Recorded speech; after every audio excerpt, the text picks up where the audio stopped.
Hey, where do you want to go this summer? What about a road trip? Northern BC, Alaska, could kayak, climb mountains? I want to go to Eastern Russia. You want to go where? I'll be honest and say that Eastern Russia wasn't exactly top of my list of holiday destinations, so I went to the library to do a bit more research about what we could get up to there. I looked for guidebooks for Russia, and then I came across the Lonely Planet guide for the Trans Siberian Railway. It's something I've always thought we'd do one day, I just didn't think that one day would be now. I flicked through the first few pages and saw that there was a route that went through Mongolia and then on to Beijing. Since we'd been to China before but hadn't seen things like the Great Wall of China, I was definitely up for another trip back there, and Mongolia is also somewhere we decided we both wanted to go. Fast forward a few months, and 3 expensive visa applications, 1 worrisome week where we weren't quite sure if Tom would get his passport back in time from the Russian embassy in Ottawa, and we were at YVR late one Wednesday evening, headed for Beijing and our Trans Mongolian Railway journey.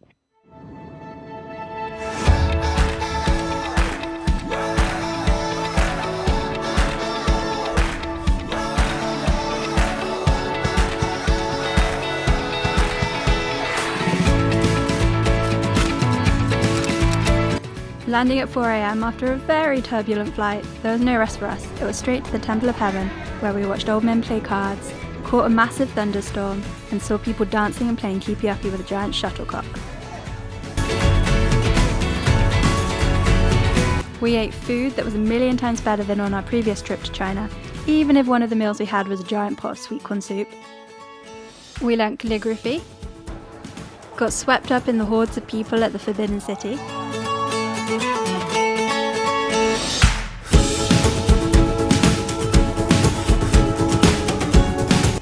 and wandered ancient hutongs.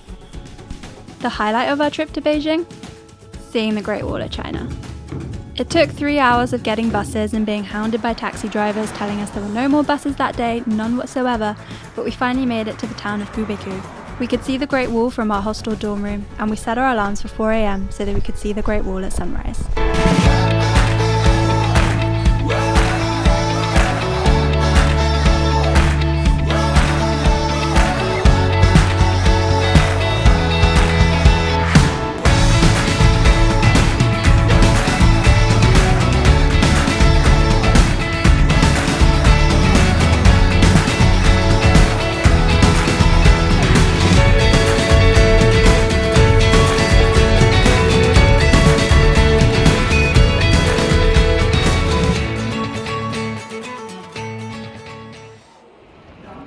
We returned to Beijing, and then the next day we were up bright and early and at the Beijing railway station, ready for our train to Mongolia.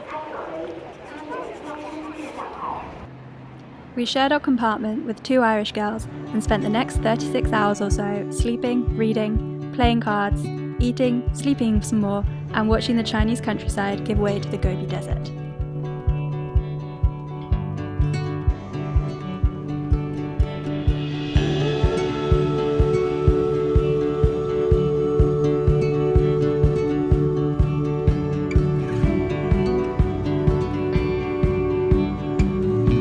In preparation for our trip, I'd read a lot about how awful the border crossings can be between China and Mongolia and Russia. I have to say, ours wasn't that bad, but we were locked on the train with no bathroom access from about 8 p.m. till 2 a.m. while our passports were taken, checked by the Chinese. Then we were bumped along to the station where our wheels were changed over before getting our passports back from the Chinese, crossing into Mongolia, having our passports taken again, and then given back to us, and finally we were on our way through the Gobi Desert to Ulaanbaatar.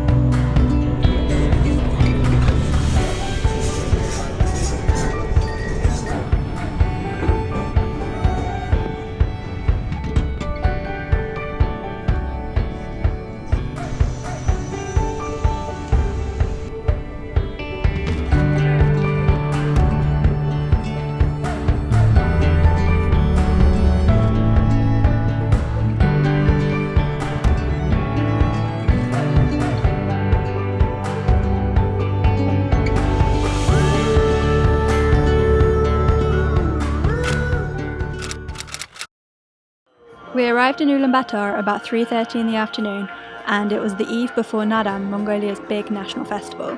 The city was full of people, and our host recommended we check out the traditional dress fashion show in the main square, which was nearby. When we returned to our hostel, our host had lined up some Mongolian treats: cheese curds and fermented horse milk, which, to be honest, kind of tastes as bad as it sounds.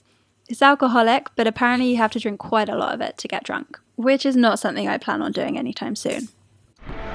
The following day was the start of Nadam, and we joined the crowds headed for the stadium to watch the opening ceremony.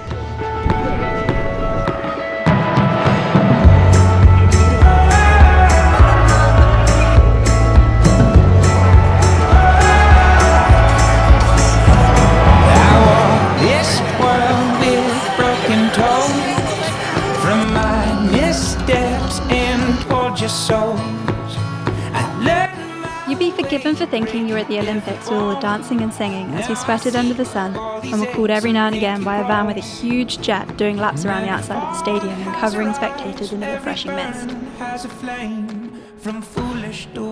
Next it was onto the countryside to watch the horse racing and some horse acrobatics. We also did our best to avoid getting hit by other spectators on horseback.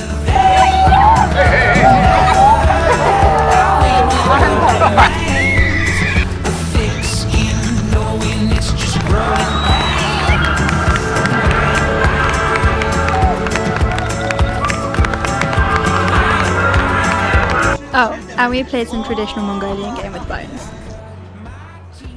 The following day was all about archery, which is one of the sports that women are actually allowed to join in on.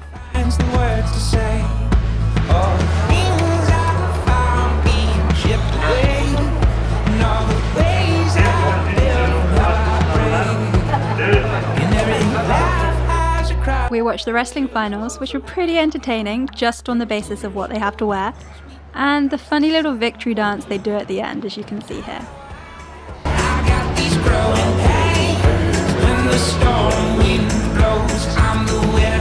And then we left the city and headed for Gorky Taraj National Park, where we stayed in a Mongolian Gyom and visited the Genghis Khan statue on the way over there.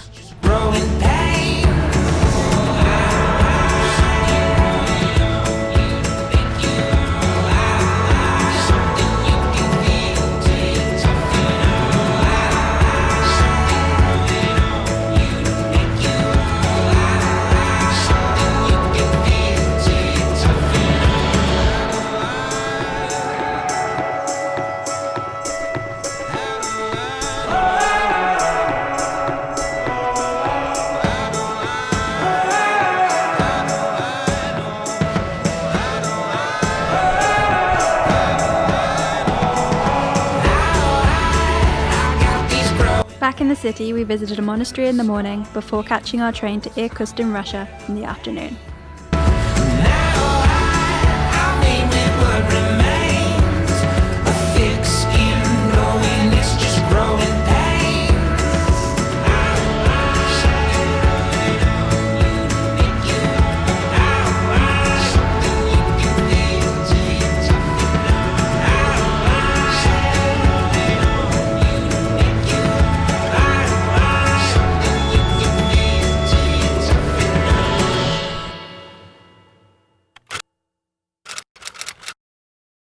We spent our afternoon in Irkutsk having a wander around the city using the walking route that's marked out on the pavements with a green line, which makes it super easy to follow. We saw loads of cathedrals, had a stroll along the river, and just generally enjoyed the architecture there. She pulls the sheets off of me every night, whispers my name, tells the sun to rise. Yeah, she brings me back to life. Honey, and you got me. I got all I could ever need. It's like you walked out. Oakham Island was to be our last stop of our trip, and we were doubting whether it would be worth a 7-hour drive along extremely bumpy roads in a very overcrowded minibus. In the end, we decided it was definitely worth it, and we had a few relaxed days on the waters of Lake Baikal, watching sunset on the beach and swimming in the lake. Carve our names into that old oak tree, buzzing with song just like the birds and the bees. Years from now we'll come back and see that we were always meant to be. I got you, honey, and you got me. I got all I could ever need. I swear you walked out of my wildest dreams. Yeah, I got you, honey, and you got me.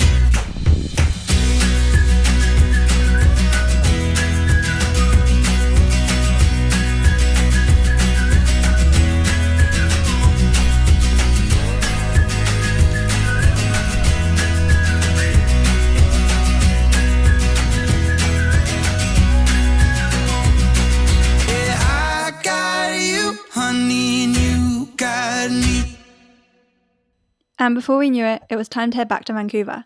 2.5 weeks on the Trans Mongolian Railway felt like 2.5 months in the best possible way.